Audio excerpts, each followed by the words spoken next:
A black woman walked into a luxury showroom. 12 minutes later, they called security to escort her out. Why? She was dressed too simply. No rings, no designer purse, and worst of all, she didn't ask for permission to be respected. They thought she didn't have the money, didn't have the presence, didn't fit their idea of a client worth serving. But here's the truth. She was the one who designed that space. Every tile, every light fixture, every display tray they carefully wiped down each morning. And that day, she returned. No business card, no name announcement, just silence. Silence, to let the room reveal who truly didn't belong. Have you ever had to prove you deserve to exist in the very thing you created? If you've ever been questioned because of how you dress, if you've ever been looked at as a problem instead of a person, then this story is for you. She didn't need to shout, because truth echoes louder when held back until the right moment. If you believe respect shouldn't depend on appearance or skin color, hit like, share, and comment. I belong with the name of your country. Because what you're about to see isn't a scandal. It's a reversal delivered in silence. Silence. No protest. Just a single look and the room began to shift. Do you remember the question? Have you ever been told you're not good enough? In a space you built yourself? Selah Brooks, that woman, didn't answer with words. She walked in, like a stranger. And then every small detail began to betray the illusion of perfection. We're not starting at the climax, we're going back. To that morning before the viral clip, before the twist, before anyone knew her name.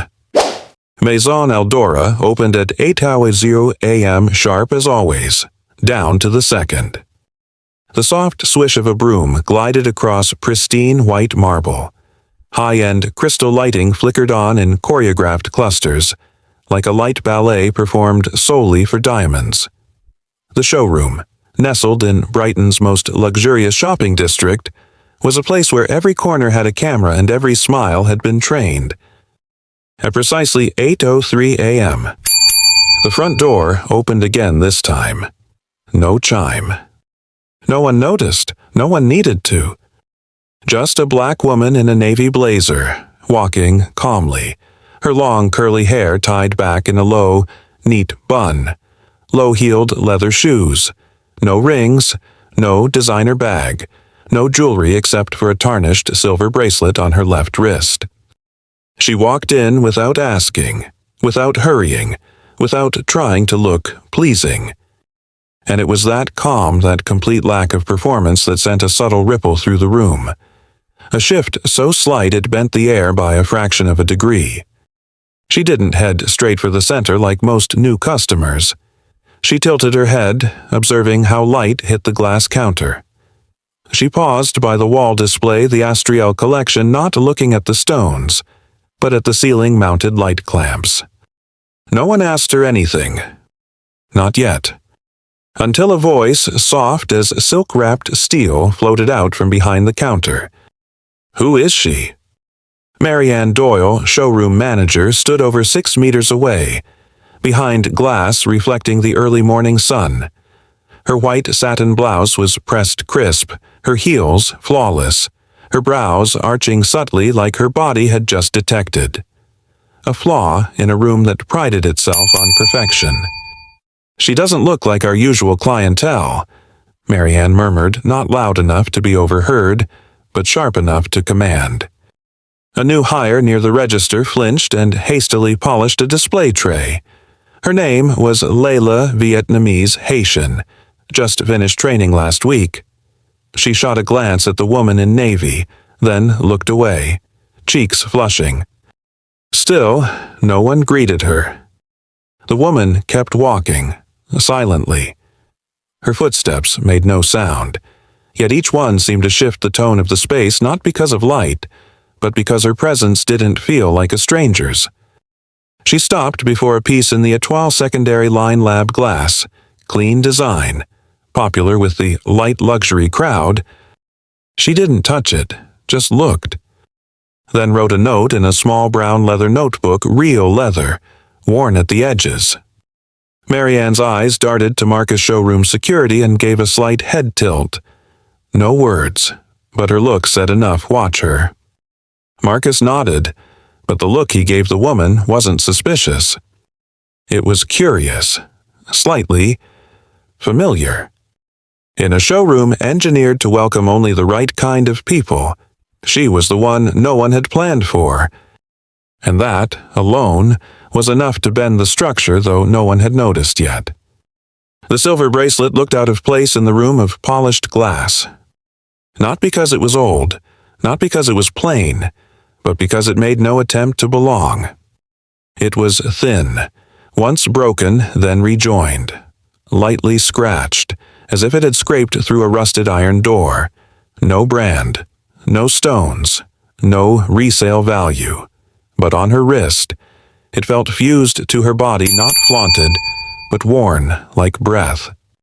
Layla, still new, still somewhere between shadowed and independent, watched her from behind the counter, partly curious, partly because the room's lighting hit just right, illuminating the silver bracelet like a surviving scar. She hadn't planned to speak, but the silence in the room made Layla forget to keep her distance. "Is that vintage?" she asked, almost a whisper. The woman turned, not fast, just enough to meet her eyes. 1 second. Then she answered, no blink, no pause. "It's generational, not from a boutique, from a woman who survived enough to pass it down." Layla froze, unsure if she should nod or apologize. The woman turned away, not offended, not cold, as if the question was understandable, but also not worth repeating. She kept moving, still scanning, every light beam, every floor tile seam.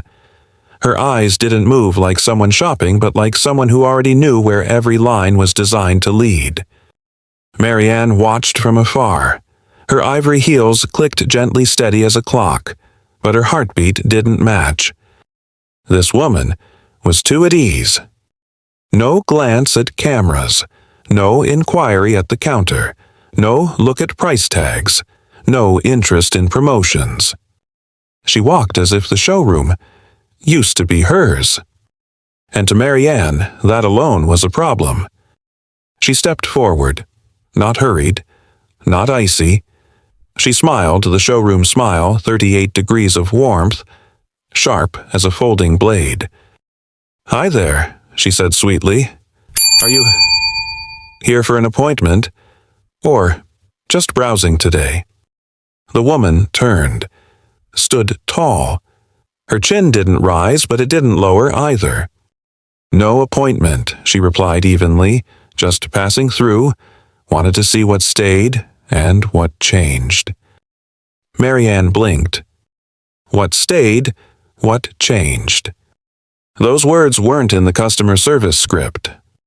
2 seconds of silence stretched thin, not tense, just off, like a musical intro Marianne didn't recognize, but suspected would lead to a solo she couldn't play.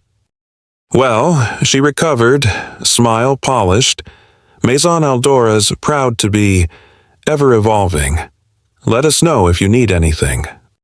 The woman nodded slightly but didn't say thank you. She turned, leaving behind a line that hung like perfume. "I will, when I find what hasn't forgotten me."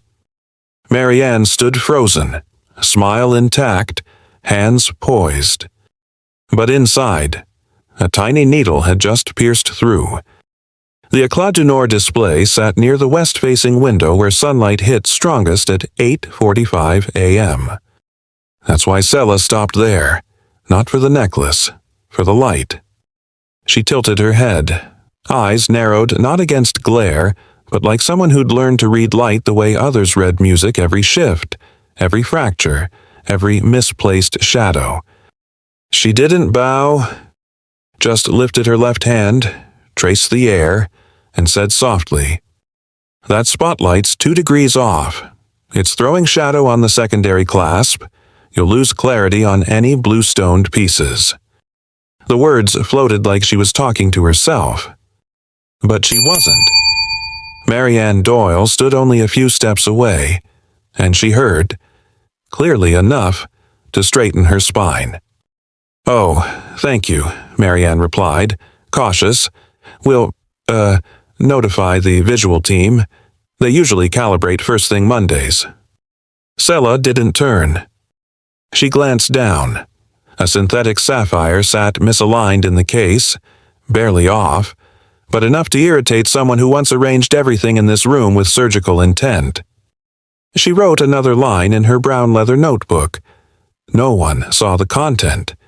Her pen of vintage black ink moved noiselessly, like handwriting was a native language. Marianne watched her half curious, half wary.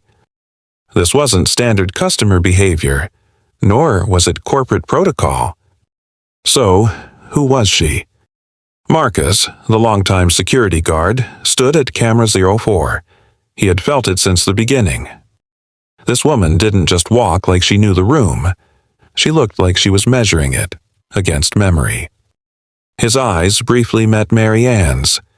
No signal, no request. Just enough to say, "I'm watching too." Marianne reset her smile, stepped closer. "I'm sorry," she said gently. "You seem very familiar with our layout. Are you with Operations Corporate Oversight, or just a very detail-oriented shopper?" Sela turned. This time, their eyes held for a full second. Not cold, not warm. Just the look of someone who knew what belonged in a space and what didn't. She didn't answer right away. She closed her notebook, slipped the pen into its groove, then smiled no teeth, no tilt. "Just a visitor," she said. "Sometimes that's all you need to be to see what others stopped noticing." Marianne faltered for half a beat. That line wasn't in the customer response manual. Marcus squinted, eyes locked on Sela. He'd seen power enter this room before diplomats, CEOs, models, fund presidents, but no one ever walked like her. No flashing status, no sound. Yet the room itself seemed to adjust to her presence. Sela turned, heading toward the central display. She left no echo. Just a sensation that no matter how polished this space appeared, someone had just begun to read it like an old, familiar book. Marianne Doyle stood behind the central coordination desk, still holding the cream-colored shift schedule. But her eyes never left the woman in the navy blazer, the one moving silently on her own rhythm, as if instructions were optional. And to Marianne, that was a threat. Not because the woman had done anything wrong, but because she'd done everything right. So naturally, she didn't even ask for permission. "Layla," Marianne said softly, voice gentle but final. "Could you assist our guest show her the heritage section?" Layla looked up, momentarily confused. The heritage section was where repurposed designs were displayed affordable, mostly for tourists who wanted a touch of maison without flashing a black card. Not the place for someone who'd just recalibrated a light fixture and corrected a gemstone's axis alignment. But Layla nodded. Training Day 3 had made it very clear, don't question directives. Stay elegant. She walked over, hands folded politely. "Hi," she offered. "Would you like to see some of our newer interpretations in the heritage line? They're right this way." Sela turned. No confusion, no sarcasm, just a small nod more courteous than compliant. "Of course." She followed Layla without protest. No one noticed the way Marcus in the corner tilted his head slightly. They stopped in front of a display case featuring symmetrical necklace arrangements, faux emerald zirconiums, synthetic rubies, and a few 90s revivals. Sela bent slightly, her gaze fixed on a pale sapphire. Then she opened her palm not to touch the gem, but to catch the light streaming from above. The beam was off, she knew. She shifted half a step left, lifted 2 fingers, and gently adjusted the overhead spotlight by precisely 3 degrees. Just enough for the light to hit the stone squarely, revealing the deep ocean blue it was always meant to show. Layla froze. Marcus saw it. Selah still said nothing. She simply let the light do its job once it was put in the right place. Layla stepped back, whispering to Marcus as she passed. She knows too much, but she doesn't act like a mystery shopper. Marcus didn't answer. He kept watching Selah, one hand resting on his walkie as if touching something both familiar and unfolding. Marianne was still observing. From a distance, she saw Layla standing next to the woman not leading, but learning. And that made her fingers tighten around the shift schedule. The paper creased slightly. No one heard the sound. But somewhere in the showroom, something stopped following the script. The Haven line wasn't on public display. It didn't need to be. It was a showroom legend reserved only for clients whose names were known in advance or those who never ask the price. That collection stayed locked in a special compartment behind the main counter where light never hit directly and no staff ever mentioned it unprompted. Selah walked slowly toward the center. Each step seemed unintentional, yet she stopped directly in front of the glass wall where the name Maison Aldora reflected faintly behind a curtain of white light. "Is the Haven line available today?"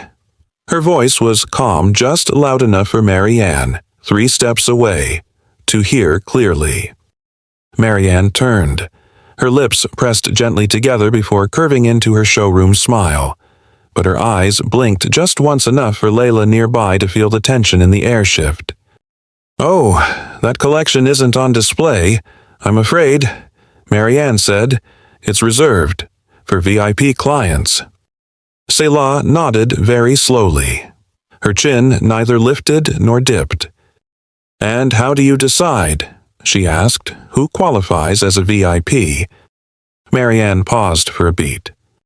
Not long, but long enough to reveal she was choosing her words. "Well, it depends on a number of factors. Purchase history, membership tier, lifestyle alignment with the brand, and, of course, discretion." Selah looked directly into her eyes, unblinking, unmoving. "Discretion," she echoed. "Is that the polite word now?" Marianne smiled lightly, but it lacked roots, like a plastic plant taped to the counter green, but one breeze from toppling. "It just means we curate experiences for clients based on their profile," she offered, "and discernment." That last word slipped from her mouth like a blade discernment, elegant in tone, but hollow for anyone who'd ever been judged by a glance. Selah tilted her head. Ceiling light brushed against the tarnished silver bracelet on her wrist. She asked nothing more. She let Marianne's words hang in the air like an untied thread, one that would surely tighten later. Layla stayed silent. She didn't know if she was allowed to speak, but every instinct in her screamed, "This woman isn't ordinary." Marcus from behind camera 6 was memorizing it all. Not the words, the silences between them. Finally, Selah spoke. "So access depends, not on the quality of the person, but the perception of the person." Marianne gave a soft laugh, like denying without denying. Selah nodded, not sad, not angry, just as if she'd filed away a simple truth. She touched the glass lightly. "That's good to know," she said. "It tells me more about the line than the pieces ever could." Then she turned, as if stepping out of a sealed room that others still believed was wide open. The showroom's surface calm remained intact. Jazz still played a wordless Coltrane piece. The scent of oak-scented candles drifted from the main counter. But at least 3 people in the room had just changed how they saw the black woman in the navy blazer. Selah stopped before one of the associates, a woman around 30, brown hair neatly tied, name tag Delia. Her voice was as gentle as it had been all morning. No demand, no testing. "Can I see the internal inventory binder, the full SQ ledger? I'm curious how you catalog regional exclusives." Delia blinked. Her eyes flicked behind her as if hoping for invisible permission. Someone who asks that is either an executive-tier client or someone who shouldn't ask. Delia hesitated. I'm not sure if we—" And right then, Mary Ann appeared. Not too fast, but fast enough to prove she'd been tracking every step. "I'm afraid that's not possible," Mary Ann cut in, smile soft as suede. "Inventory documentation is for internal use only." Selah turned back. Her eyes held no surprise. "Of course," she said, as if the refusal was already scripted. Then she looked right toward a tucked-away cluster beside a rounded glass stand. "That item in the corner," she said, "the amethyst pendant with the triple-prong clasp. Would you mind if I take a closer look?" Mary Ann blinked. "That piece is on display only, but you're welcome to view it from the case." Selah didn't move forward. Instead, she pulled something from the inside pocket of her blazer, a small silver device, no longer than 2 fingers. A laser pen, scratched, logo almost faded, the kind used by old-school jewelry designers, not modern consultants. No one stopped her in time. She clicked the pen. A fine red beam appeared, no flicker, no flash, just a thread of light. She swept it slowly across the glass, steady, controlled, and paused on the pendant's clasp. "There," she said. "The left prong is 0.2 meter higher than the right. It tilts the weight. Under a strong neckline, it'll slip forward and hang awkwardly." Mary Ann froze. Delia stared, unable to see what Selah saw until Selah rotated her wrist, adjusted the angle, and the asymmetry revealed itself. Not a major flaw, but enough for someone with the original blueprint to notice. Marcus, at camera 07, stood still, but his brows had drawn together. He had once assumed she was a stranger. Now, he knew she understood this place better than the woman managing it. Selah clicked off the pen, slid it back into her pocket. No praise expected, no eye contact needed. "You don't need to show me the binder," she said. "The inconsistencies tend to reveal themselves anyway." And then she walked away, leaving Mary Ann rooted in place, still wearing the showroom smile, but with one finger unconsciously pressing into the glass counter's edge as if trying not to slip off something. Unnamed. The glass door clicked open. A small, sharp sound nearly identical each time, but this time, the air inside the showroom shifted immediately. 3 people entered, a white middle-aged couple dressed in subtle elegance. Beige cashmere, Italian leather shoes, vintage sunglasses. Trailing behind them, a younger woman, possibly their daughter, in a white linen dress and flat shoes from a very recognizable brand. Mary Ann Doyle practically floated from behind the counter without touching the ground. Her voice lifted light and trained like it was tuned precisely for this social tier. "Good morning, welcome back, Mrs. Hanover. So good to see you again." She tilted her head at the perfect angle. Another associate rushed in with a tray champagne poured before the second woman could even remove her sunglasses. Chairs were pulled, armrest pillows placed, a white silk cloth laid out on the glass as if a diamond yet unseen already deserved a throne. Selah stood at the corner display, only 7 steps away. No one looked at her. No one greeted her. No chair. No champagne. Only one person noticed Marcus. Still stationed by camera 03, his eyes didn't leave the contrast unfolding in under 40 seconds. His left hand gripped the radio slightly, not because of a breach, but because his protective instinct wanted to act, and knew it couldn't. By the left counter, Imani, the black apprentice with neatly tied curls, had stopped wiping a tray mid-motion. She glanced at Selah, then back to the guests, laughing gently over every gem like receiving sacred offerings. Imani lowered her head and muttered, "Not to anyone in particular. They forgot she's human." No one replied, but she knew Marcus heard. They'd seen this scene before, but this time, it was different. Because the one being ignored wasn't silent out of discomfort. She was silent to see how far the room would expose itself. Selah opened her notebook, wrote one clean line, her handwriting precise, calm, no scribbles, no rage.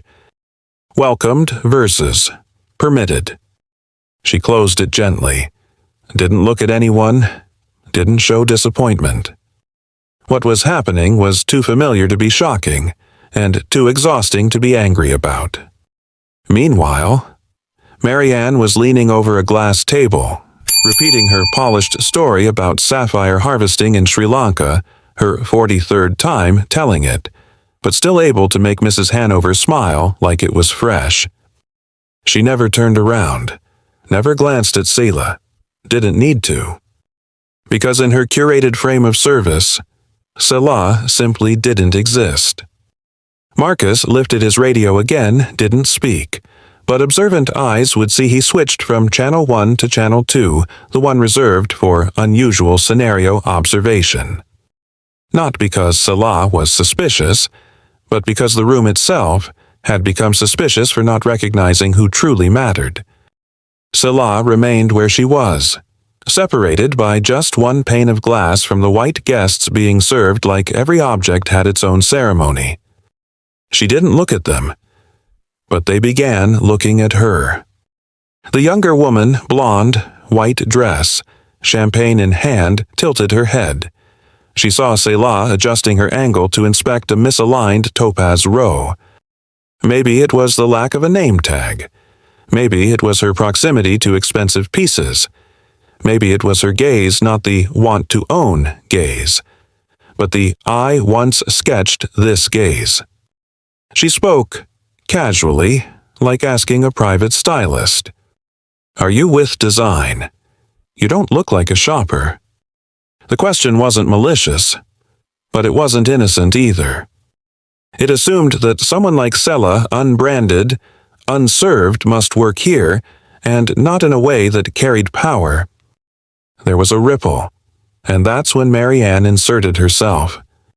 "She's observing," Marianne said smoothly, gliding into the frame like a line of pre-written code. "We're assisting her shortly, just giving her some space." She smiled, placed a gentle hand on the guest's back, redirecting their focus to a necklace. A linguistic firebreak, but the smoke still lingered. Selah didn't react. She didn't answer the question, didn't respond to the interruption. She simply stood there as someone long used to being miscategorized. From the left counter, Imani folded her cloth. She had heard it all. The question, the deflection, the silence after. She stepped half forward toward Marianne, intending to speak, but didn't get the chance. Marianne turned, didn't say a word, just a look, a single brow raise, a silent warning. And Imani stopped, returned to her counter, heart pounding. Not from fear, but from futility. Selah didn't move either. She leaned closer to the Eclat UV display, the collection famed for capturing light under ultraviolet rays. She examined each stone, didn't touch, didn't look away. Then, almost inaudibly, she spoke to Layla, who had been standing nearby the whole time. "Did they ever test that UV setting before launch?"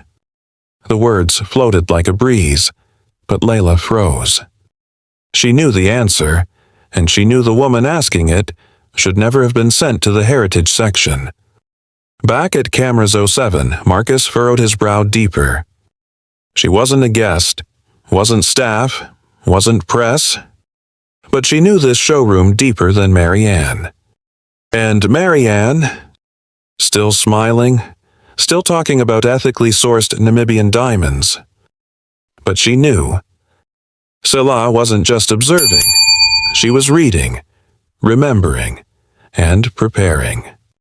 Selah approached the back left display where unreleased pieces are kept. No tags, no prices, no descriptions, only a discreet label. For internal review only. She leaned in. A citrine teardrop framed in asymmetrical filigree caught her eye. A tiny flaw, not wrong, but not quite right. Could I see that one? The unreleased piece second from the left, the one with the fractured edge setting. The air tightened. Marianne, still with her VIP guests, turned. That question was not meant to come from someone without a record. She approached, smile intact, but tone shifting. "I'm sorry. That piece hasn't been released yet," she said. "It's not available for public viewing." Selah didn't flinch. "I'd still like to see it," she said, calmly, like asking for a book from a library that once belonged to her. Marianne tightened her grip behind her back. "Do you have an account here? We typically extend previews to members with documented purchase history or design credentials." "No overt offense. Just a hidden checkpoint. Who are you in our system?" Selah held her gaze. Not proud, not evasive. "Not under your system," she replied, "but I have more history here than most." The words didn't echo. They settled on every surface in the room. Layla held her breath. Imani turned from the corner. Marianne stopped smiling. "From security," Marcus lifted his radio, didn't speak but turned to his colleague. "Is she someone we fired before?" Layla, standing close, shook her head. "No, she doesn't walk like a mistake." Selah stood tall. Didn't step forward. Didn't need to. Her stillness revealed the system's flaws all by itself. Marianne stood between her and the locked drawer, unsure if she should open it or call corporate. She didn't know Selah's name, but she knew if that woman saw the unreleased design, her entire layer of control might tear just a little. And through that tear, light would get in. Selah finally spoke, barely above a whisper. "It's okay. Sometimes what we're not allowed to see speaks louder than what we're shown." She turned away from the glass, leaving Marianne standing still, nothing left to say. Tension doesn't always explode. Sometimes it just changes the air like the AC drops half a degree, and suddenly no one feels like taking a deep breath. Maison Eldora was still running on schedule soft jazz in the background. Smiles rehearsed in mirrors, champagne poured with precision, no glass ever left empty. And yet, in the midst of that perfection, one woman stood uninvited, unescorted, unacknowledged. Selah Brooks? She moved through the showroom like a conscious shadow. No one said anything, but every glance looked away. Her name wasn't in the system. Her presence wasn't in the protocol. And slowly, this absence of service wasn't oversight. It became intentional. The glass door swung open. A group of middle school students passed by, likely on a private school field trip. Tidy uniforms, teacher in front, assistant in the rear. Among them, one black boy lagged half a step, peering inside. His eyes didn't fixate on the gemstones, or the velvet chairs where guests lounged. He saw Selah standing still, unmoving, like a forgotten pillar that refused to break. He tugged at his mother's sleeve and whispered, "She looks important." The mother glanced inside, squeezed his hand a little tighter. She didn't answer. But her gaze paused just briefly on the woman in the navy blazer. Inside, Marianne Doyle stood at the central display, back in smile interface mode welcoming a group of Asian clients. She softened her tone, sprinkled in phrases like timeless minimalism, global elegance, curated moments.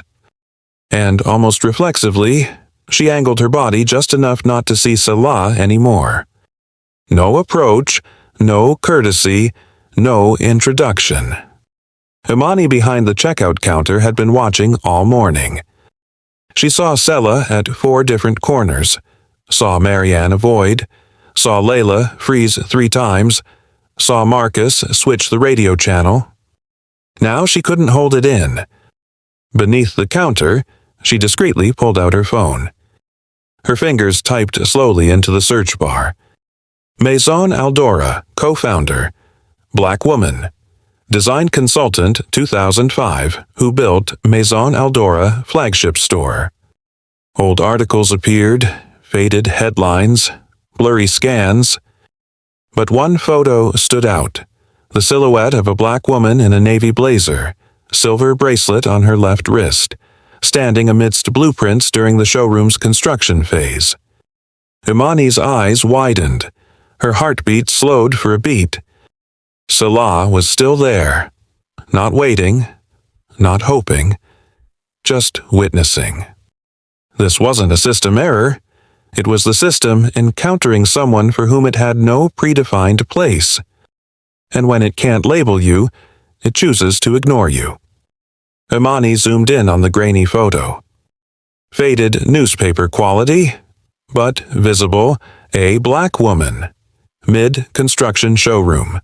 Lit from one side, navy blazer, silver cuff, one hand holding a marker, the other on a massive design board.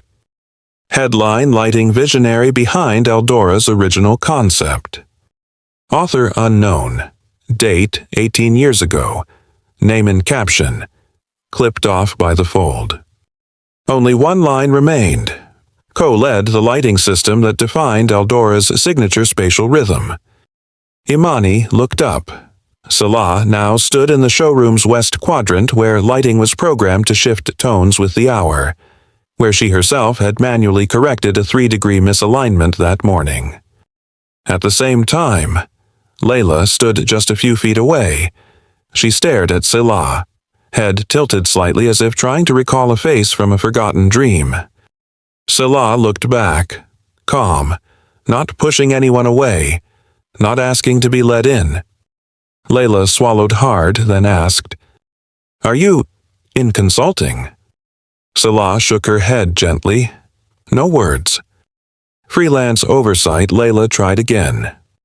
Another shake, but this time, Salah didn't leave the question hanging. She leaned in slightly, eyes measuring not just the question but the sincerity behind it. "Do you believe," she asked, "this space welcomes everyone?" Layla paused. Not because the question was hard, but because it was asked at exactly the right place, by exactly the right person. She took 1 beat, then 2. "It tries," she answered, honestly. Salah nodded slowly. Then, with a voice soft enough to cut silk, "Trying isn't the same as designing it to." No accusation, no raise in tone. But something in Layla shifted. A realization that the space she worked in wasn't just flawed. It may have been built on something flawed, then polished. So people like her believed trying was enough. She opened her mouth to respond, but Salah had already turned away. Not angry, just quiet. From the counter, Imani still watched, phone in hand, eyes locked on Salah as if she now saw her for the first time. Marcus, behind the camera feed, watched too. The overhead light hit Salah's face exactly as it had in that article photo. Only now, she stood in the completed showroom, and the showroom had gone silent, as if it suddenly recognized the woman who first named it into being. Salah stopped at a display near the main corridor, the Lumen Cascade series, themed Inverted Gravity, once unveiled in a private Paris showcase. 3 necklaces, 3 stones aquamarine, white sapphire, obsidian. She studied them, then frowned ever so slightly. Only someone who'd designed the logic of pre-display layouts would notice. Aquamarine should be on the right, so side lighting wouldn't chill the stone's tone. Obsidian anchors the center, creating a dark axis before the viewer's gaze lands on the brightest stone. Here it was all reversed. Not a sales error, a design misunderstanding. Customers would never know, but the designer could never unsee it. Salah didn't ask, didn't call anyone. She pressed the edge of the case a silent latch and opened it. Rearranged the necklaces, reset the angles, restored the intent. No dust disturbed. And she closed it, gently. Only one person noticed. Marianne Doyle, 15 steps away, across the room. She didn't hear it, but she saw it. Someone touching a display, without permission. She didn't ask who, didn't ask why. In this showroom, touching without invitation threw her threat. She marched to security, bent down, speaking just loud enough for Marcus. She's interfering with displays. We need her to leave. Now. Marcus turned, watching Selah. She was standing still, not touching anything, just inspecting like someone reviewing her own artwork. He hesitated. Clear instruction, but conflicted instinct. Imani saw it all. Selah adjusting the layout, Marianne calling for removal, Marcus torn between policy and presence. No one spoke. Until Imani stood up, put down her pen and said, "She did nothing wrong." The words dropped into the showroom like a pebble into frozen glass. Marianne turned, voice cold as air conditioning. "Imani, that's not your decision." Imani didn't flinch. "But it's my observation. She corrected something your team set up wrong. She didn't damage. She restored." The room froze. Customers didn't understand. But the divide began to show. Not between right and wrong, but between those who see and those who pretend not to. Marcus lowered the radio. Selah looked at Imani, a quiet thank you. No words. The room remained elegant, polished, refined. But now, the invisible glass between power and presence had begun to crack. The central display case where one-of-a-kind pieces worth over $200,000 were kept sat beneath the domed skylight, where the lighting was calibrated to create the illusion that the jewelry glowed on its own. A white woman, early 40s, butter cashmere sweater, Italian heels stood with Layla, admiring the Isolde ember necklace. She smiled, lifted the piece gently from the velvet tray. A soft motion, but one misstep. Her finger slipped past the clasp. The necklace along with the tray fell from the display table. Instinctively, she reached out to catch it but hit the edge of the adjacent glass instead.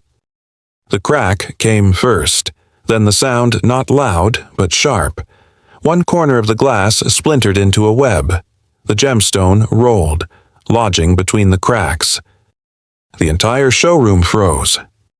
Customers behind her stopped breathing. Imani froze mid-movement. Marcus shot up from his security chair.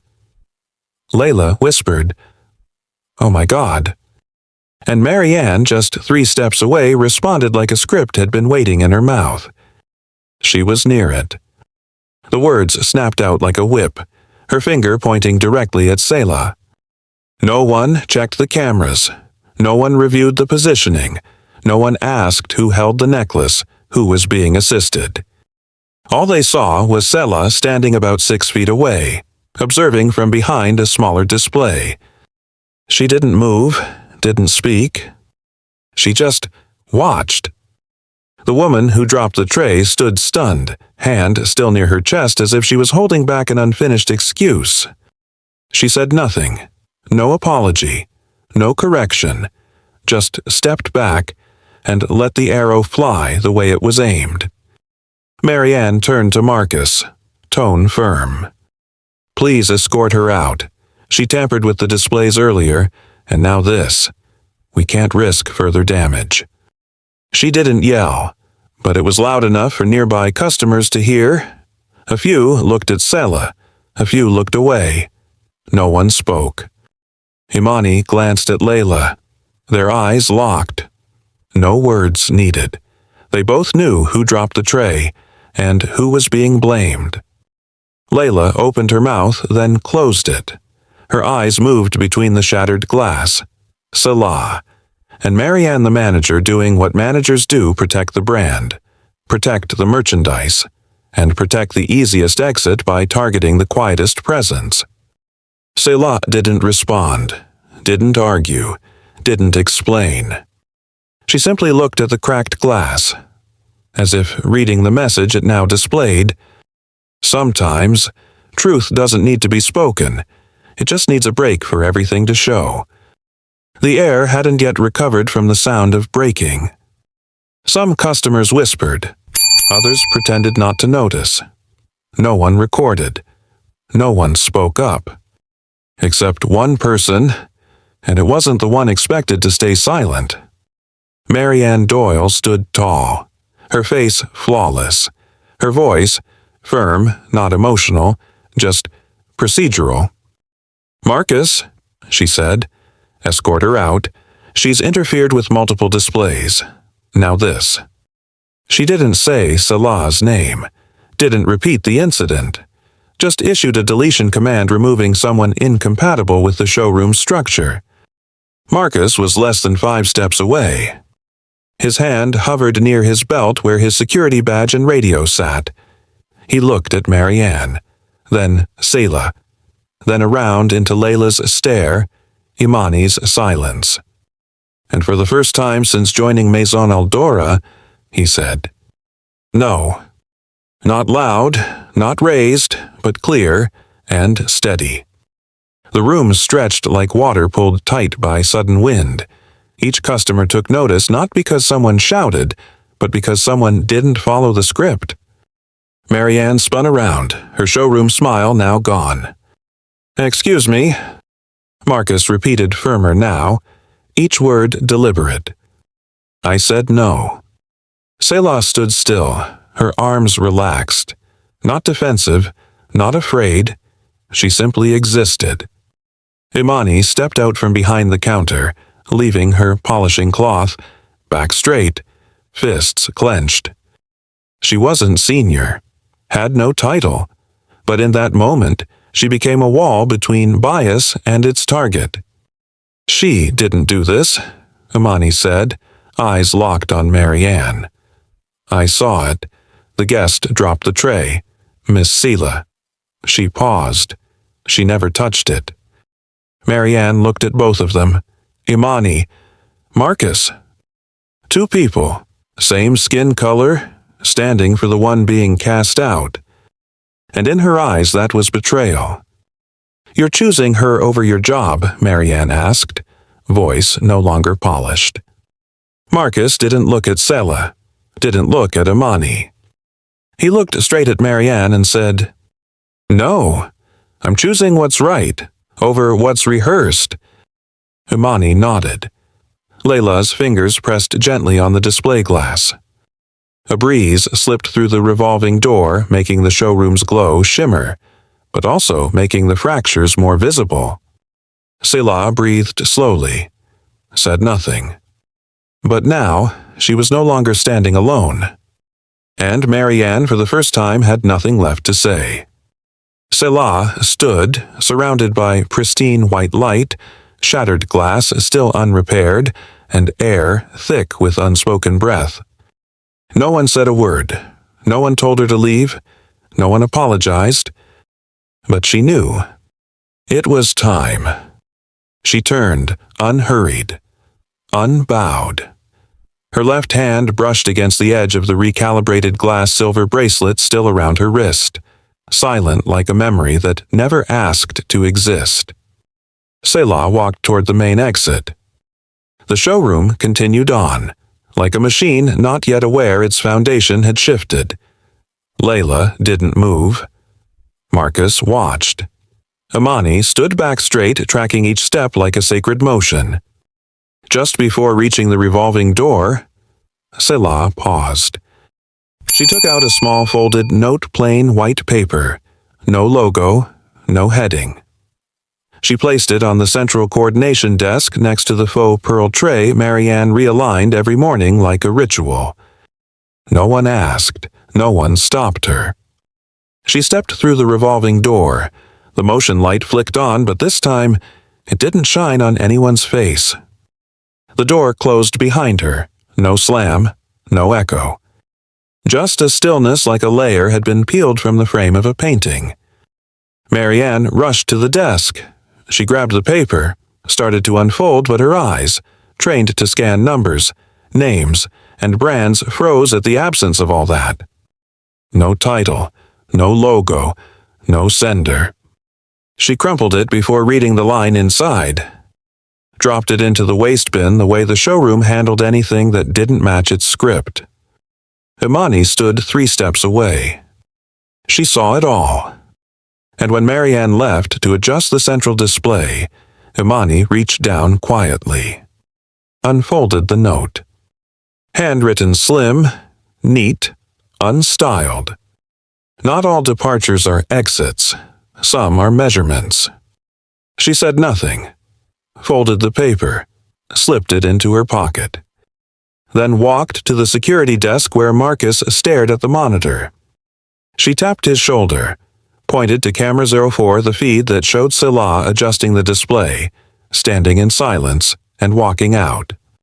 She hit download. Not to send, not to post, not to expose, but to keep it as evidence, not of wrongdoing, but of something that once walked in uninvited and left behind a measurement that couldn't be erased. It happened in under a minute. A young female customer, brown skin, long curly hair, was trying on rings at the counter near the door when Marcus said, "No." Not because she intended to record, but because she sensed the atmosphere had shifted. Her phone camera trembled. It wasn't steady.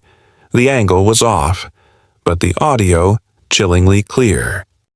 Escort her out. No. Are you choosing her over your job? I'm choosing what's right over what's rehearsed. Then a beat of silence. A breath. A nod. Unnoticed. Uncounted. Final shot. The black woman in the navy blazer turns and walks away, empty-handed, leaving behind a void where the light in the showroom suddenly feels too cold. The clip hit TikTok at 4:17 p.m., no lengthy caption, just one line. She did nothing. They pushed her anyway. Hashtag Aldora Showroom, hashtag Witnessed, hashtag Imbalance. Views 1,700 in the first 10 minutes, 22,000 after an hour, 800,000 by midnight. Twitter lit up at 6:42 p.m. An independent journalist reposted with the caption, "Why do I feel like I just watched a woman defend truth without saying a word? Who is she?" Another user zoomed in, zooming on the laser pointer Selah used. Wait, is that the same tool Aldora designers used in their early-stage workshops? Then someone dug up a 2005 design blog photo, an unidentified woman pointing a laser over early showroom blueprints. The comparisons began, side-by-side photos, lighting analysis, seeking out every forgotten article. Reddit launched a thread at 8:11 p.m. Who is she? That posture, that precision, that restraint. She doesn't look like a shopper. She looks like the architect of the room. One user posted a still from the clip with the caption, "She never raised her voice, but the air changed anyway." By morning, the hashtags were trending. She knew the lights. The woman in navy. Silent correction. Who built this place? No one knew her name. No official title. Just a clip. A no. A woman walking away. Most strikingly, no one recorded her speaking. No one captured her adjusting the lights. Just one moment of rejection and the moment she stepped away. Between those 2 points, the world began to ask who is truly welcomed and who is merely permitted to exist temporarily. At Maison Aldora, the PR inbox buzzed. 9:07 a.m. Any statement on the woman in the clip? 10:13 a.m. Was she an employee? Why was she removed? 11:00 a.m. clients asking if this is how you treat women who know too much. Meanwhile, Sila, no social accounts, no posts, no statements remained silent. She didn't need to speak, because the clip did what she chose not to. It spoke truth. And in silence. Next morning, 7:24 a.m. Imani locked the internal surveillance office. Marcus arrived early not because of a shift, but because he couldn't sleep in the silence. No orders told them to review the cameras. No corporate memo had been sent. Just a feeling that something important had just happened and the room hadn't been respectful enough to hold on to it. Imani took a USB from her pocket. No cloud storage, no showroom email, just whispered to Marcus the night before. Tomorrow morning, just you and me. They plugged the USB into the secure monitor, skipped to the 8:03 clip of Salah entering. No commentary, no glances at the camera, but every step, every camera angle, as if she had already sketched the room in her mind before walking in. Pause. Imani froze the frame. Rewound 3 seconds. Selah adjusted the light fixture over the second display cabinet, the lighting that had tilted the tourmaline. No tools from the showroom. Just her head tilted, 2 fingers raised, rotating the ceiling lens precisely 3 degrees. She knew the fixture model. Marcus whispered, "That's not even in the manual." They kept watching. Selah in front of the lumen cascade. She didn't just look, she repositioned stones. No clumsiness, no contact with anything else. "Watch her hands," Imani said. Not once did she hesitate. Then, she touched a Western display case top-down camera shot showing her checking the glued seam on the cabinet's base. Only inspection-level techs ever knew to look there. Marcus leaned back and exhaled. She's not just familiar, she's intimate with the room. Imani opened a new browser tab, found the old blog photo lighting visionary behind Aldora's original concept. Faded. No name. But the posture, the gaze, the way she touched a fixture as if asking, "Remember me." Layla stepped in, coffee in hand. "You two still on this?" Marcus rotated the screen so she could see too. Selah walking slowly down the lit corridor, uninvited, unnoticed. She walked like she built it. Layla set her cup down quietly. "Are we going to get in trouble?" Imani didn't reply, just focused on the screen another moment. Then she spoke softly, but enough for everyone to understand without asking. "We already are, just not from her." The clip kept playing, but they had already seen enough. Not to accuse, but to recognize the room had spoken truth, only no one listened until the tape replayed it. Boardroom, 19th floor, Maison Aldora HQ. Half-lit curtains, a long mahogany table with 12 polished chairs. On the big screen, the 47-second clip of Marcus saying no, and Selah turning away. Playing for the 4th time, still, no one said, "We were wrong." Grant Wexley, current CEO, white, silver-streaked hair, voice always taken seriously, closed his laptop. Sighed. "All right, so it's gone viral. We've seen worse." He sipped his herbal tea. No rush. "It's just a PR hiccup. We'll offer an apology credit to whoever filmed it. Invite them for a tour, a limited voucher, maybe a diversity blog post. Imani appeared in the clip briefly, so did Marcus. But the face-eroding public interest didn't even have a name.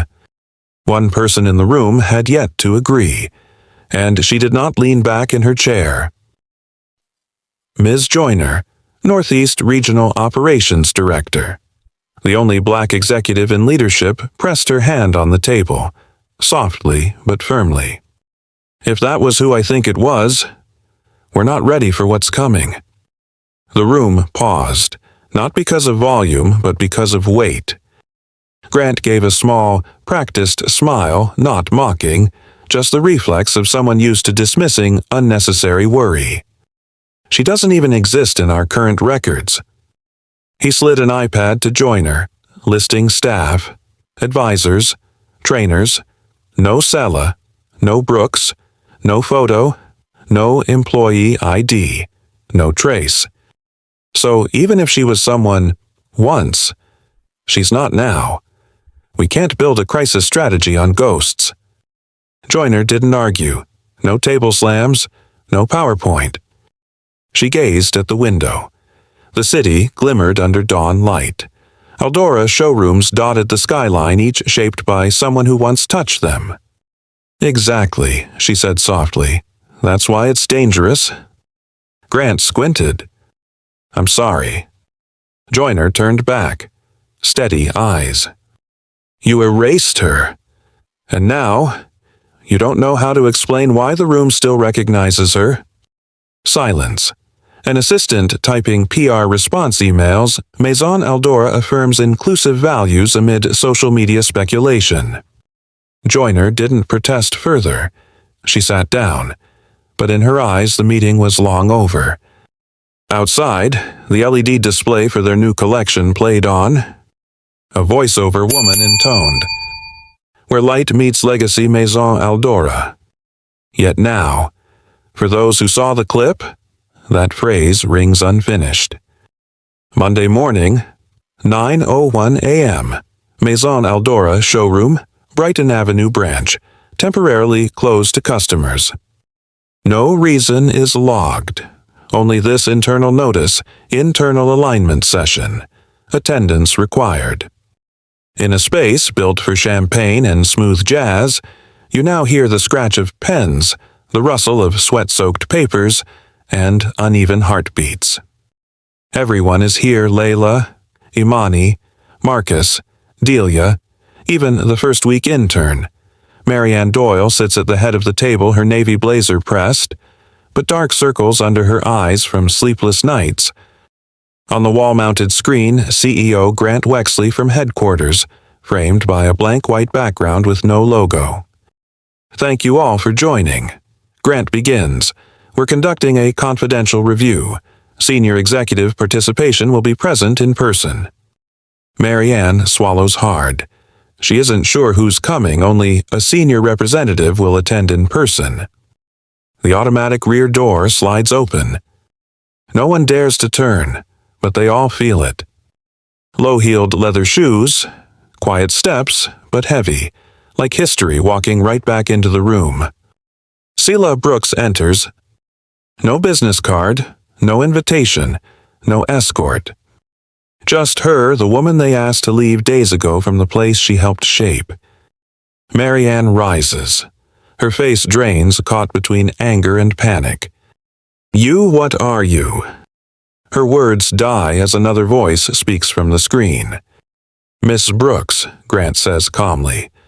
Thank you for joining. No one else speaks, but nothing more needs to be said. Because the moment the CEO names her precisely, everyone in the room understands. The person they claimed they didn't know is the one the company tried to erase. Marcus straightens. Imani doesn't shift her gaze. Layla drops her pen. Her hands go cold. Marianne stands. She looks from Grant to Salah, then at everyone else, as if to ask, did you all expect this? But no one moves, and that silence is heavier than any accusation. Selah doesn't look at Marianne. She walks directly to an empty chair at the right end of the table. No bow, no apology. She sits as if that chair always belonged to her and was never properly replaced. Grant continues, as if nothing has shifted. We've initiated an internal assessment of showroom protocols, cultural retention failures, and operational integrity. Miss Brooks will assist in that process. Will assist as if she was never removed. Marianne sinks into her chair, grasping the edge of her blazer. The entire room now faces what they once ignored, not just a woman, but the very soul of this space erased and pushed aside, now back without apology. This story is just beginning. And Selah, she doesn't need anyone to rehash the past, because her presence alone reminds them. No one in the room shifts. No one clicks a mouse. No one speaks. Only the soft rustle of pages sharp enough to cut the air. Selah places a thin stack of papers in the center of the table. No hardcover, no embossing, just yellowed photocopies, but the signature, as crisp as if signed yesterday. The header reads plainly, Maison Aldora Founder Agreement, 2006. The first page shows signatures from both sides, Lucien Aldora, the brand's French founder, and alongside. Selah J. Brooks' elegant, steady script. Not a breath stirs. Imani leans forward, eyes wide. Marcus tightens his grip on the chair, nodding slowly, affirming what he already knew. Layla lifts a hand to her mouth. A tear lands on the table, not from surprise, but remorse. Marianne. She collapses into her seat as soon as the paper hits the table. Her fingers knot together so tightly her nails dig into her skin. She doesn't dare look at Selah or at the document. Selah doesn't address anyone in particular. No accusation, no speech. Just flipping to the second page. A blueprint diagram of the original showroom design, showing lighting, foot traffic, and main pathways. In small print at the bottom corner. Concept authored by S. Brooks, Deck 2005. She turns to the final page, which includes an ethical service pledge she wrote herself. No elegance can outshine dignity. No sale can override presence. Then, for the first time since entering, Selah looks up. Her eyes sweep the room, not locking on any one person, but giving everyone the sense they are being truly seen. You erased me from the portraits, but you couldn't erase my design. She rests a hand lightly on the table where the light reflects off her worn silver bracelet. That's why the room still remembered me. No one speaks further. Grant remains silent on screen, just adjusts his chair, as though he's realized something no CEO handbook teaches. Imani bows her head not in shame, but in respect.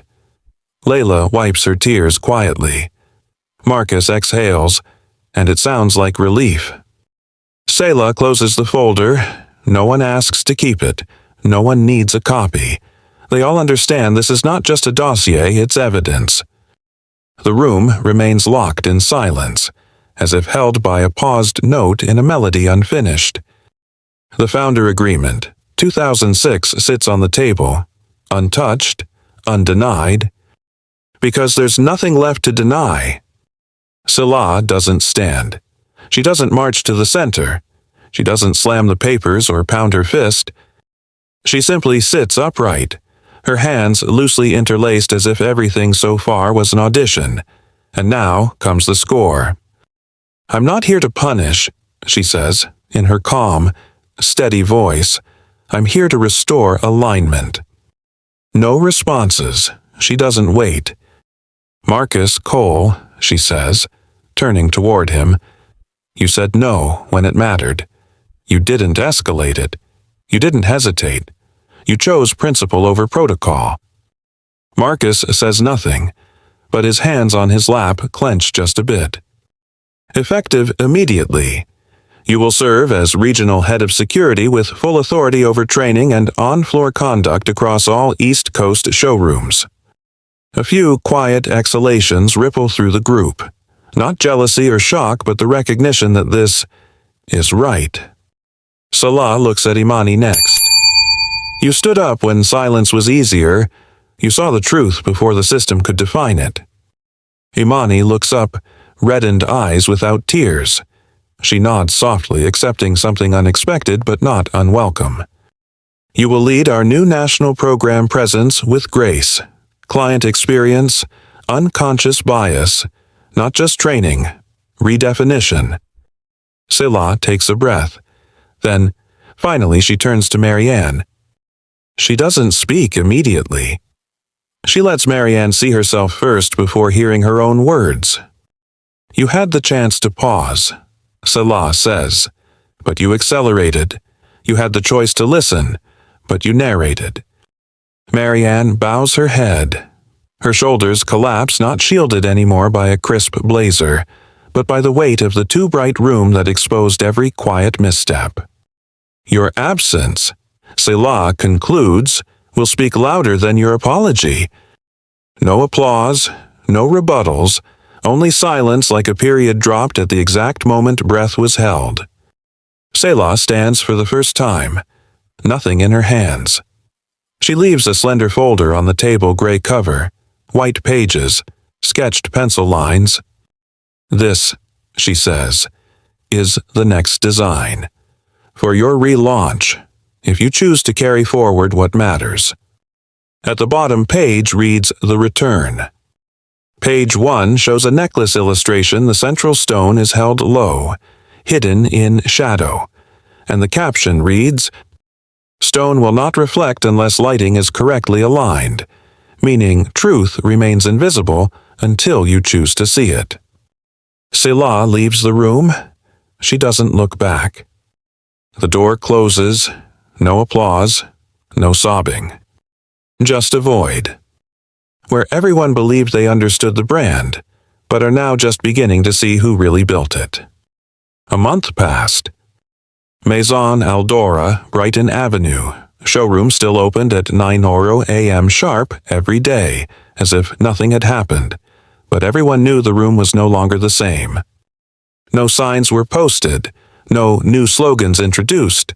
The change had already arrived in how people walked in, paused, and observed. No one spoke Celebrook's name anymore, not because they forgot, but because they understood. To say her name would be to make her presence smaller than it was. New staff were required to complete a new training module, unconscious respect seeing before serving. The first video opens with the image of a necklace slightly misaligned and Imani's calm, grounded voice. Respect isn't given when someone meets your expectations. It's offered when you decide to unlearn them. There is no image of Salah, no names mentioned, only principles and a voice steady like light no longer cast from the wrong angle. Marcus now personally inspects the lighting and floor flow every morning, no longer left to the automated system. He walks the showroom slowly, adjusting stones if needed, not by protocol, but by instinct. The instinct that anyone walking in might be the one who built it. In the west corner of the showroom, near the éclat display, sits a small wooden chair. No gold trim, no logo. It was never there before. Now it is. No one is told they can't sit. No one is told they can. But no one does. Layla wipes the chair down each morning. Then she does something not found in any employee manual. She places a white flower petal on the seat. No explanation. No one asks. On sunny days, it's a white daisy. On rainy ones, a lily petal. Sometimes, just a flower she picked up from the sidewalk. No photos are taken. No social posts are made. But regulars, if they look closely, notice. One empty chair has brought the whole showroom back into alignment. Imani isn't there every day anymore. She rotates among branches, hosting sessions, giving talks, resetting frameworks. But every time she returns to Brighton, she visits the chair, not to look at it, just to stand there a minute. A silent hello. In staff meetings, no one mentions the incident. They don't have to.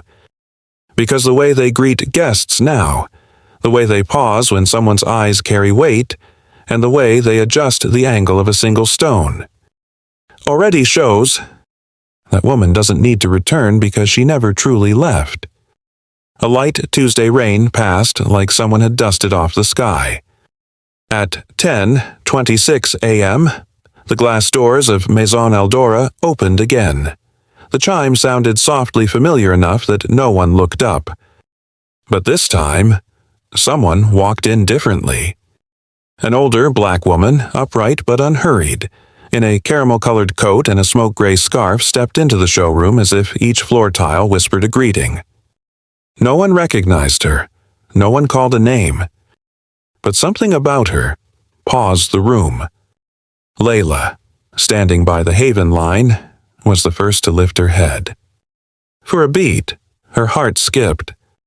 Not because the woman looked exactly like Salah, she didn't, but because the way she moved. It was as if she understood the room better than the person who drew its blueprint. She didn't head for the counter, didn't glance at the featured stones, didn't touch a glass of water. She simply walked the lines of light like someone who once breathed the rhythm of this space, left, and returned to ask a silent question. Marcus noticed. He didn't move, just tilted his head, the way people do when an old song returns. Imani wasn't there that day, but the new staff, after 2 weeks of unconscious respect, knew better than to interrupt her. They didn't ask, "May I help you?" because some people don't need help, just space. The woman stopped at the wooden chair in the corner, the chair no one sat in. On its surface that day, a single white lily petal, still centered, untouched. She didn't sit, didn't touch the flower. She just looked. For a moment, then turned. As she headed toward the exit, Layla stepped forward not to block, just to walk alongside, like a hyphen. The woman turned to Layla, no smile, no coldness. "I didn't come to shop," she said, voice soft but sure. "Just wanted to see if this place has memory now." Layla didn't need time to think. She didn't ask anyone. She simply looked back and nodded. "It does," she replied, "and it listens now." The woman nodded, not surprised, just affirmed. The doors opened.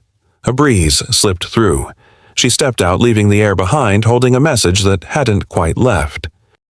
There were no major purchases that day, no complaints, no remarkable emails.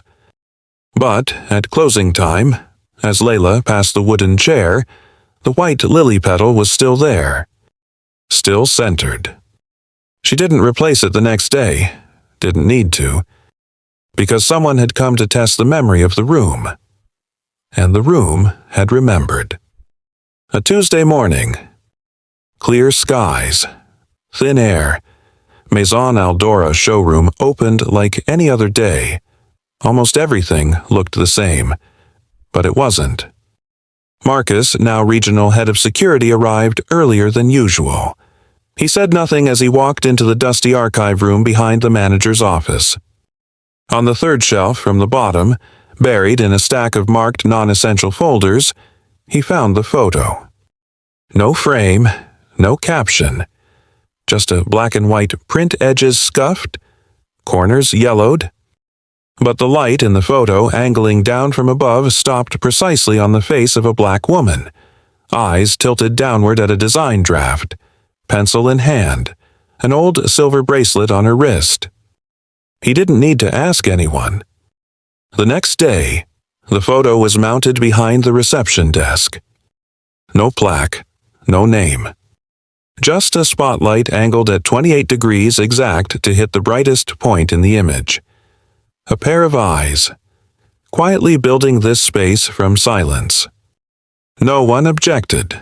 No one dared. At Maison Aldora's headquarters, things had also shifted. A closed-door meeting with shareholders and the ethics board ended in a quiet but unmistakable statement. Mr. Grant Wexley will begin an extended sabbatical, effective immediately.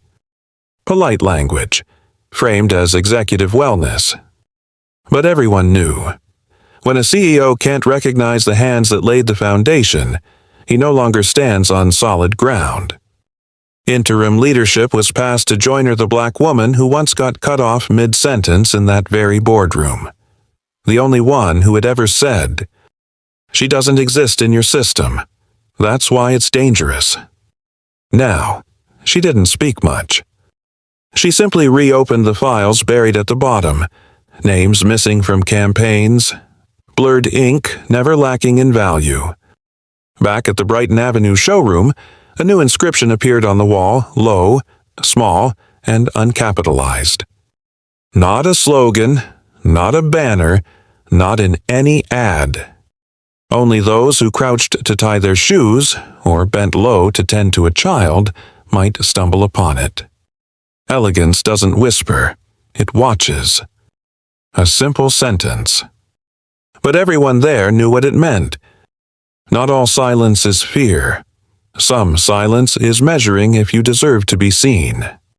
Selah Brooks never walked back in.